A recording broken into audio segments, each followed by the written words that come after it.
Guys, तो आज मैं आपके साथ लेके आई हूँ हिंदी व्याकरण का जो सबसे इम्पोर्टेंट चैप्टर है। वो आपके जितने भी कॉम्पिटिटिव एग्ज़ाम हो गए, यूपी टीईटी हो गया, सीटेट हो गया, अभी पैट का एग्ज़ाम आने वाला है 15-16 अक्टूबर को, वो हो गया। उन सभी टॉपिक्स में ये वर्ण विचार से रिलेटेड ये जो इतने से बस ये इतना सा जो पेज है ना, ये बहुत ही इम्पॉर्टेंट है। इससे क्वेश्चन ज़रूर ज़रूर आता है। कम से कम इसमें से आपका 2 या 3 नंबर का क्वेश्चन फंसता ही फंसता है। अगर आप इसे इजी से समझ सकते हैं तो मैं आपको वही ट्रिक बताने जा रही हूँ। सबसे पहले हम बात करें वर्ण किसे कहते हैं, तो भाषा की जो सबसे छोटी इकाई होती है वो वर्ण कहलाती है। ठीक है, इसके लिए आप ऐसे याद कर सकते हैं, वर्ण वर्ण है ही इतना छोटा सा वर्ण ना, तो बस इससे ही समझ लो कि जो भाषा की सबसे छोटी इकाई है वो वर्ण कहलाती है। अब हम बच्चों को सिखाते हैं कि वर्णमाला याद करो। वर्णमाला हमारी क्या हो गई? छोटा आ बड़ा। हम ऐसे थोड़ी सिखाते हैं कि ई बड़ी फिर छोटा आ बड़ा, हम एक क्रम में ही तो सिखाते हैं। तो जो चीज़ क्रम में हो गई वो हम या किसी समूह में हो गई वो हमारी वर्णमाला कहलाती है। अब हम बात करते हैं ये जो कि कितने प्रकार की होती है वर्णमाला। तो ये जो वर्णमाला है ये 2 प्रकार की होती है, एक होती है स्वर, दूसरी होती है व्यंजन। स्वर की बात करें हम तो स्वर हमारे 11 हैं। छोटा आ बड़ा आ, छोटी ई बड़ी ई, अंग तक जितने भी हैं ये सब हमारे स्वर हैं। व्यंजन जो का खा गा घा खाली चा से चम्मच छा से जाता, वो जितने भी हैं हमारे वो व्यंजन है। तो इस तरीके से अगर टोटल पूछा जाए तो हमारे 44 वर्ण हैं। जो अभी हमने पूछा भाषा की सबसे छोटी इकाई वर्ण कहलाती है, तो इस तरीके से 44 वर्ण हैं। और वर्णमाला की बात करें अगर हम, तो वो 2 प्रकार की होती है, एक होते हैं स्वर और दूसरे होते हैं व्यंजन। जिसमें स्वर होते हैं हमारे 11, आप खुद से गिन लो, छोटा बड़ा छोटी बड़ी, इस तरीके से बढ़िया खा लियो होता है ना, तो वो हमारे स्वर हो गए। अब ज्ञा ज्ञानी तक जो आता है, का से लेके ज्ञा ज्ञानी तक, वो हमारा व्यंजन हो गया। अगर देवनागरी लिपि की बात करें तो उसमें हमारे 52 वर्णों की कुल संख्या है।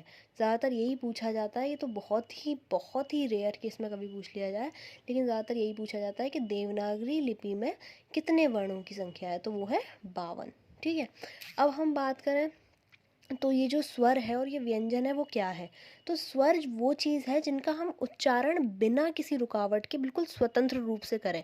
अब कैसे? जैसे आ ई, इसमें कोई डंडा नहीं आ रहा, कोई मात्रा नहीं आ रही, इसमें हम बिल्कुल सीधे एकदम इजी तरीके से इसका उच्चारण कर रहे हैं बिना किसी रुकावट के।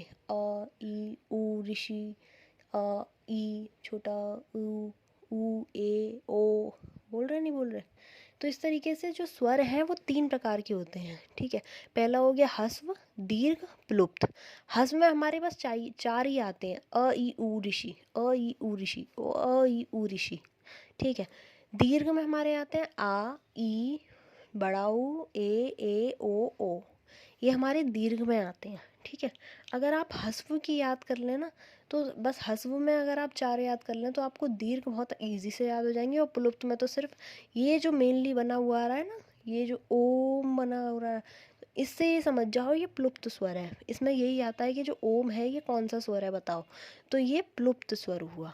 ठीक है, और इससे रिलेटेड जो भी आ रहे हैं वो दीर्घ स्वर हो गए हमारे।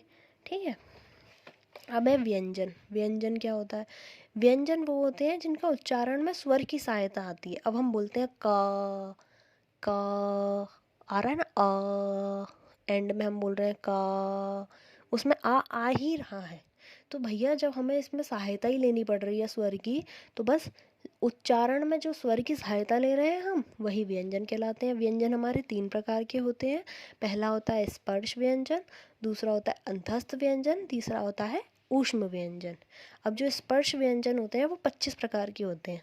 इसे हम डिवाइड कर देते हैं क वर्ग, च वर्ग, ट वर्ग, त वर्ग, प वर्ग। इससे याद कर लो का।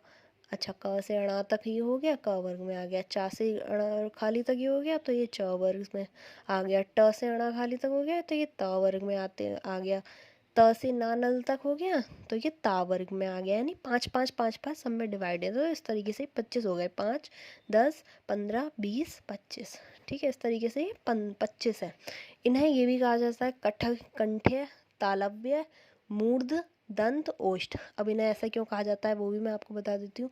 ये हमारे कंठ से इनकी आवाज़ निकलती है, इन पांचों की आवाज़। बोलो आप क, हमारे कंठ में हो रहा है ना, गले में, ये जहाँ पर एक वाइब्रेशन सा महसूस होगा, तो ये कंठे में हो गया। अब ये हो गया तालव्य। ये जो हमारा इसकी जो जीभ है ना वो तालू तक, मतलब तालू से टच होगी। चा, झा, जा, ये हमारे तालू से टच होगी। अब ये मूर्ध, टा, टा, जीभ हमारी फोल्ड हो जाएगी, तब हम वो चीज़ बोलेंगे। टा, ठा, डा, हमारी जो जीभ है वो फोल्ड हो गई उसी टाइम। अब ये है दंत। दंत मतलब हमारी जो जीभ है ना बिल्कुल दांत से टकरा के बोलेगी। ता, बोले ना दांत से बीच में से निकल के बोलेगी। ता, था, दा, इस तरीके से। ओष्ठ व्यंजन वो हो गया जो हम होठों से बोलेंगे। पा, हमारे होठ टकराएंगे एक दूसरे से। पा, फा, बा, भा, मा, ठीक है। नेक्स्ट है अंतस्थ व्यंजन। अंतस्थ व्यंजन हमारे य, र, ल, व, अंतस्थ व्यंजन है हमारे। ऊष्म व्यंजन है हमारे श, श, स, ह, ठीक है। अभी हम इसकी बात करें तो इसे कहते हैं हलंत। ये जो नीचे लग रहा है ना, इसे कहते हैं हम हलंत। अब है संयुक्त व्यंजन क्या है, तो दो व्यंजनों के मेल से जो बनता है वो संयुक्त व्यंजन हो जाता है।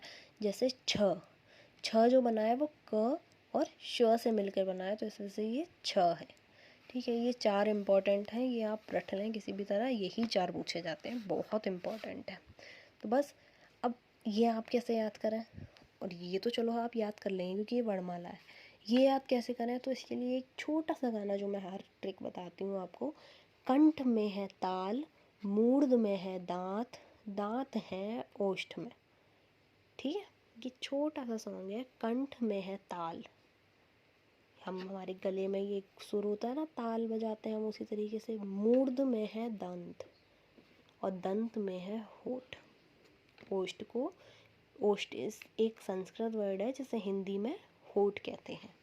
तो ऐसे याद कर लो, कंठ में है ताल, मूर्ध में है दांत, दांत है होठ में, ठीक है। बहुत इजी था। अगर आपको कुछ भी इंक्वायरी हो तो आप मुझे बताइएगा, मैं आपको कमेंट में बताऊंगी।